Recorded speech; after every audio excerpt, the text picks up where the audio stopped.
Welcome. You with the nasty pastor. I'm back with another chapter read from out of the book of understanding, from out of the book of Leviticus, from out of the third book Moses penned to give to us. And I'm going to say it to you once again, to give to us so that we can understand whether or not this is the pastor I would like to absorb knowledge from. You get me? Absorb it. Act on it. Live in it. You get me? Pass it on. Make it concrete in my life. Make it a law in my life. How many of y'all pastors fail? I'm not going to even ask your congregation because some of you pastors peek in. You get what I'm saying? Some of you pastors peek in on these platforms I'm navigating through. And how many of y'all failed? How many of you have failed yourself? So if you failed yourself, you failed your congregation. And if you failed your congregation, you have failed whom we pray.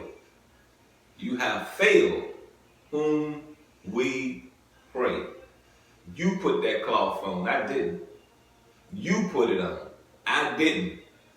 You got into a church charter and have to listen, have to be dictated to what is to be explained to your congregation on Sunday.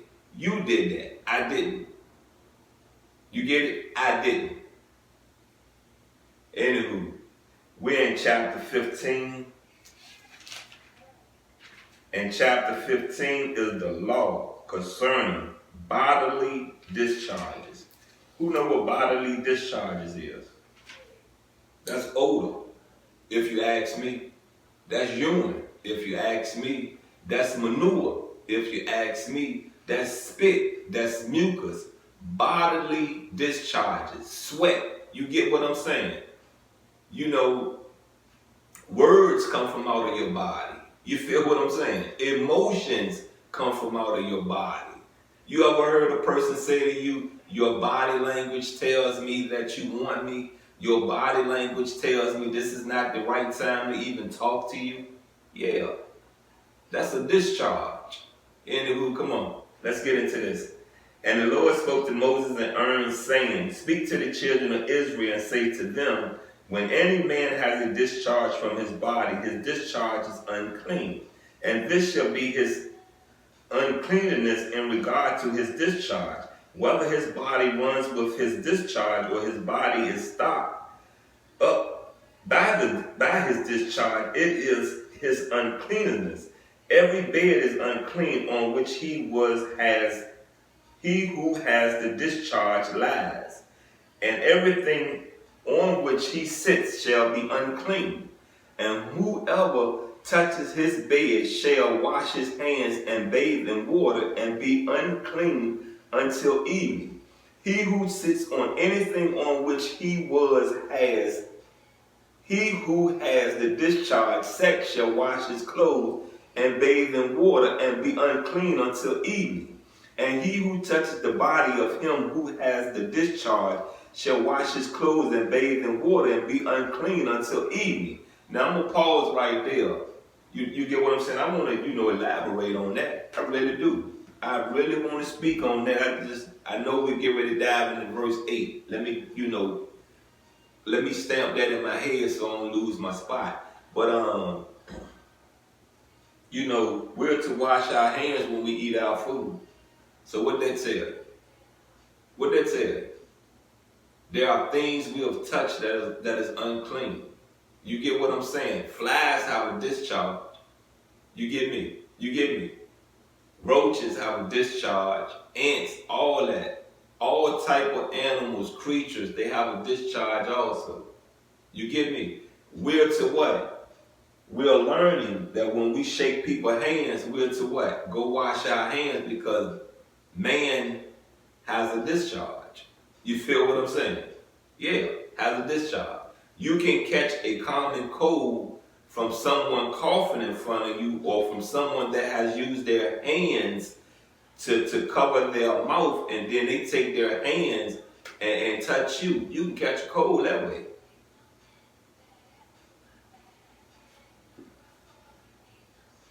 If he who has the discharge spits on him who is clean, then he shall wash his clothes and bathe in water and be unclean until evening.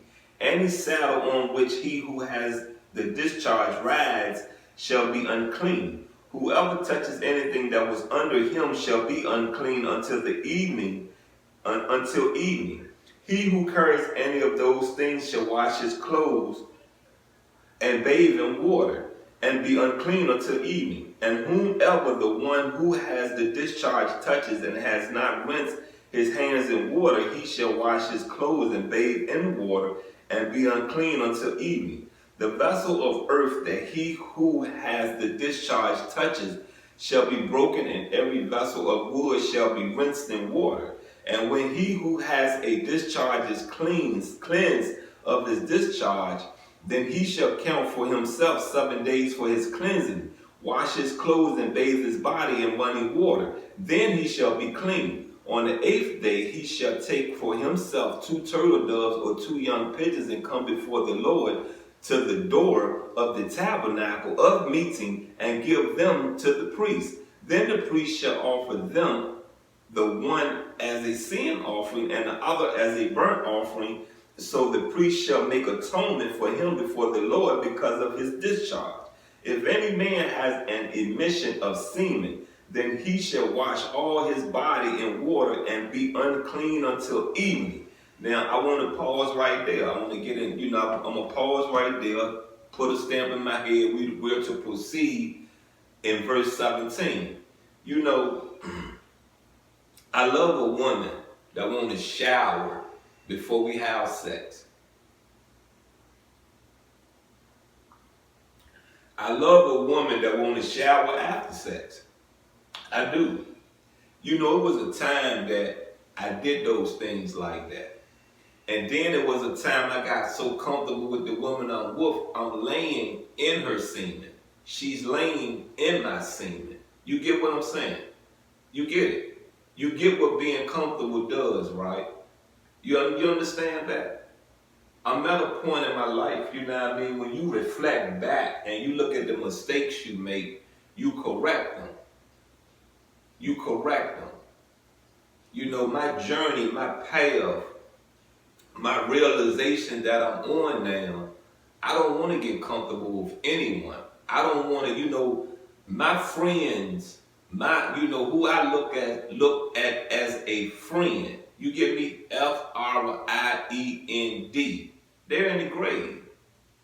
I've had associates. You get what I'm saying? Close associates. You get me? But they turned into family. Yeah, blood family. We found out that we are blood relatives. You get what I'm saying? Even the one that I call friends. You get what I'm saying? Mookie, I been knew he was my family because him and my mama are sisters. You get what I'm saying? Andre Shelton, rest his soul. Same thing with Mookie, rest his soul. I didn't know this man from nowhere. I met him because we moved over South Side in this apartment complex, and he was probably the first person that, I met. And we became friends. You got what I'm saying? And later on, we found out we're family. It's not direct blood, but we're family. There is a bridge to our kinship. You get what I'm saying? And I say this to you, that I don't feel no one will ever feel the shoes. You get me? Feel the shoes that they made my circle of life complete. There you go. That's what I'm trying to say right there. I don't believe there's no one that can fill those shoes, and I'm not going to waste my time figuring if you can. I'm not going to get comfortable as I got comfortable around them. It's never going to happen. For the woman that may be out there waiting for me waiting for her, I'm never going to get comfortable with you. I'm telling you now, I'm never going to. Never. I don't want to live with you unless we'll get married. And we're not going to live up under your roof. We are going to plan this in a way that after we get married, we're going into something new together. You get what I'm saying? New together. It's not going to be, okay, let's just, you do away with your apartment and I add you on this lease. No, we're going up under a lease as Mr. and Mrs. such and such. You understand what I'm saying? That's how that's going to go.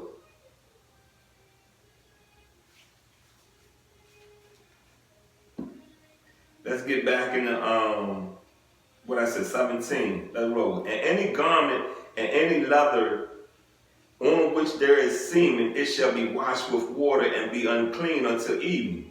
Also, when a woman lies with a man and there is an emission of semen, they shall bathe in water and be unclean until evening.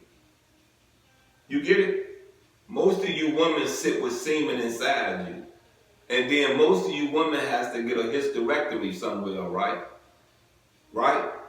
Who knows? Is that semen causing cancer? I'm gonna say this to you, you know what I mean? And let me mark my spot so it don't take me long to get back into this reading. I masturbate. I masturbate sometimes on washcloths that I just use for masturbating. And sometimes when I go back, like when I'm sorting my clothes and I look at that washcloth, there's a stain there. So what do you think that does inside the womb of a woman? Come on now. What do you really think that does? So to not get up and wash yourself, bathe, not shower, bathe, let the water inside your vagina. You get me? So it can pull all the impurities out of your vagina. You get it? Anywho, let's get back into this.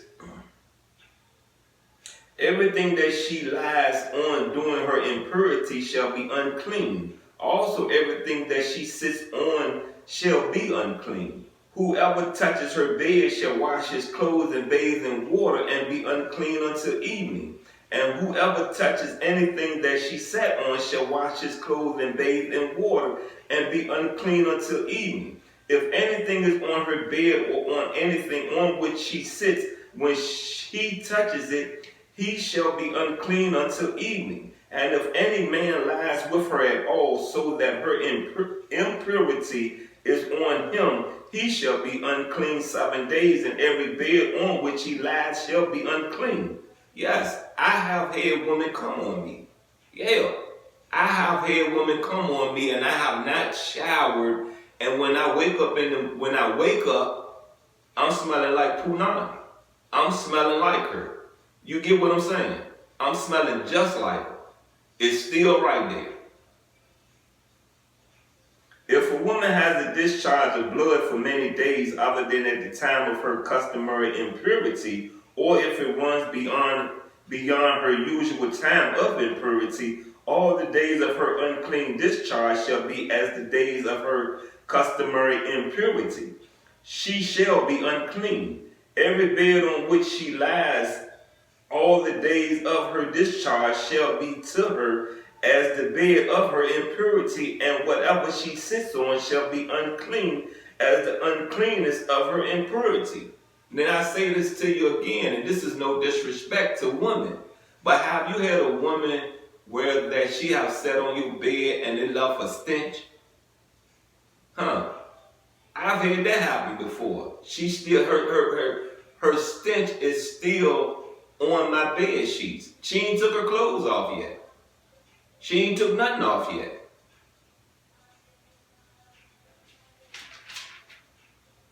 Whoever touches those things shall be unclean. He shall wash his clothes and bathe in water and be unclean until evening. But if she is cleansed of her discharge, then she shall count for herself 7 days. And after that she shall be clean. Isn't there a cycle, their period? 7 days. After 7 days, they are good. That's when the menstrual cycle usually stops. For some people, 3 days. But to be honest, it is written, documented, that the menstrual cycle takes a woman 7 days. There may not be a heavy discharge for 7 days, but the menstrual cycle takes 7 days. And on the 8th day she shall take for herself 2 turtle doves or 2 young pigeons, and bring them to the priest to the door of the tabernacle of meeting. Then the priest shall offer the one as a sin offering and the other as a burnt offering, and the priest shall make atonement for her before the Lord for the discharge of her uncleanness. Thus you shall separate the children of Israel from their uncleanness, lest they die in their uncleanness, when they defile my tabernacle that is among them. This is the law for one who has a discharge, and for him who emits semen and is unclean thereby, and for her who is indisposed because of her customary impurity, and for one who has a discharge, either man or woman, and for him who lies with her who is unclean. That's the end of this chapter reading. But remember when I spoke and I said, you know what I mean, being clean is next to being godly. That go for a goddess, that go for a god. You get what I'm saying? Being clean is next to being godly. Come on, man. Let's wake up. You know what I mean? Let's wake up and really realize what's going on in the world. Let's wake up and really realize that if you really want to see the end of the world and you really want to, put this in motion, go ahead. By all means, get it going. By all means, don't stop. Don't stop. Get it. Get it. You get what I'm saying? Don't stop. Get it. Get it. Get it. You got what I'm saying? Come on. Get it going. You don't want to live no more. Get it going. And the sad part about all of this right here, you may be an individual that want to influence billions to die along with you. There's something stupid about you. Very stupid. Yeah, very stupid about you. Anyway, I catch you next week with another reading from out of Leviticus. I'm out and I love you.